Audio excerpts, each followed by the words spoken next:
Friends, एक बार फिर से मनीषा वर्मा अपने यूट्यूब चैनल में अपने दर्शकों का बहुत बहुत स्वागत करती हूँ मैं। और अभी हमने जैसे कि क्लीन अप की कड़ी को स्टार्ट किया। क्लीन अप की जो सीरीज़ है वो वैसे तो बहुत बड़ी हो सकती है, लेकिन मैं कोशिश करूँगी जितना कम से कम टाइम में और कम से कम शब्दों के द्वारा आपको एक क्लीन अप में समझा सकूँ। तो आज का जो टॉपिक है वो है ट्यूटोरियल। तो ट्यूटोरियल में क्या होता है, लगभग सारी चीज़ें कवर हो जाती हैं।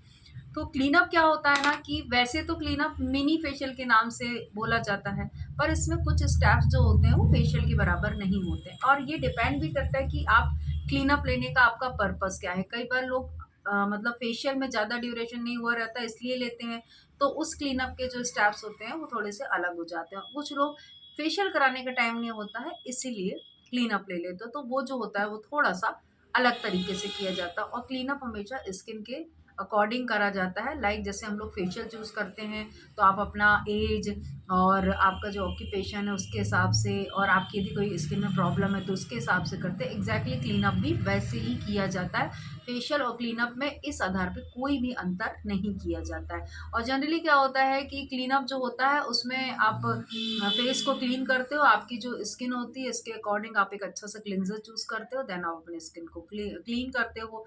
इसके बाद जो सेकंड चीज़ आती है वो आता है एक्सफोलिएशन, या जिसको बोलते हैं आप लोग जनरल भाषा में स्क्रबिंग।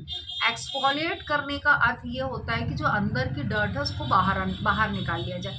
और जो मैं अपने पार्लर में सिखाती हूँ या जो मैं अपने स्टूडेंट्स को बताती हूँ, उसमें मेरी कोशिश रहती है, क्योंकि ये मिनी फेशियल है तो मैं क्लीन करने के बाद डायरेक्ट स्क्रब पे ना जाके, क्योंकि इसमें मसाज मोस्टली लोग अवॉइड कर देते हैं, तो क्लीन करने के बाद एक डीप क्लीनिंग का भी बीच में एक स्टेप रखती हूँ, जिसमें पर्टिकुलर जो भी क्रीम से हमको मसाज करनी होती है आगे, उसी क्रीम की थोड़ी सी क्वांटिटी लेके मैं डीप क्लीनिंग कर देती हूँ। तो क्लीन करती हूँ, डीप क्लीन करती हूँ।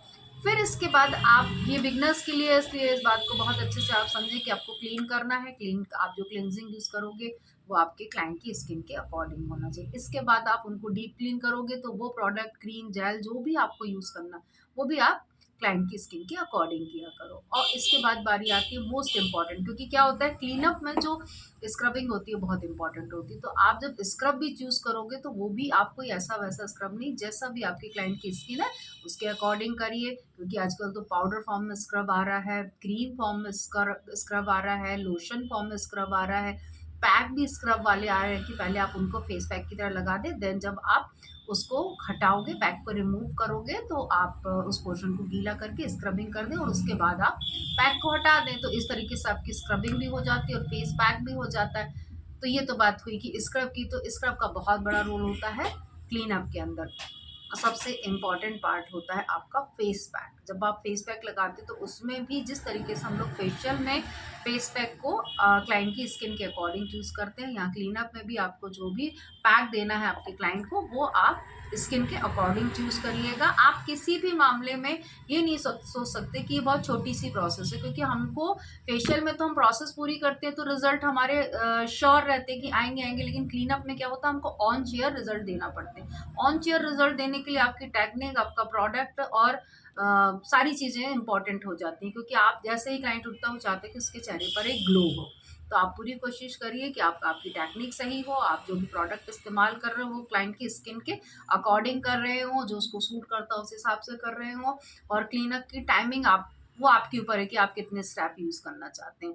तो यहाँ पर मैं बिगनर्स को यही बात बोलूँगी कि क्लीनअप एक बहुत बड़ा मार्केट बन चुका है। तो जब आप क्लीनअप सीखते हो तो उसको जस्ट ऐसे नहीं लेना है कि हमने कुछ भी कर देना, उसको फेशियल की तरह इंपॉर्टेंस दे दी। यदि आपका फेशियल बहुत अच्छा होगा तो आपका क्लीनअप भी बहुत अच्छा हो जाता है। तो स्टेप्स का ध्यान रखिए, प्रोडक्ट का ध्यान रखिए, और फिलहाल ये ध्यान रखिए कि आप मेरे चैनल को सब्सक्राइब करिए, लाइक करिए और शेयर करिए, और बने रहिए मनीषा के साथ आगे ऐसे ही एजुकेशनल वीडियोज़ देखने के लिए। Thank you.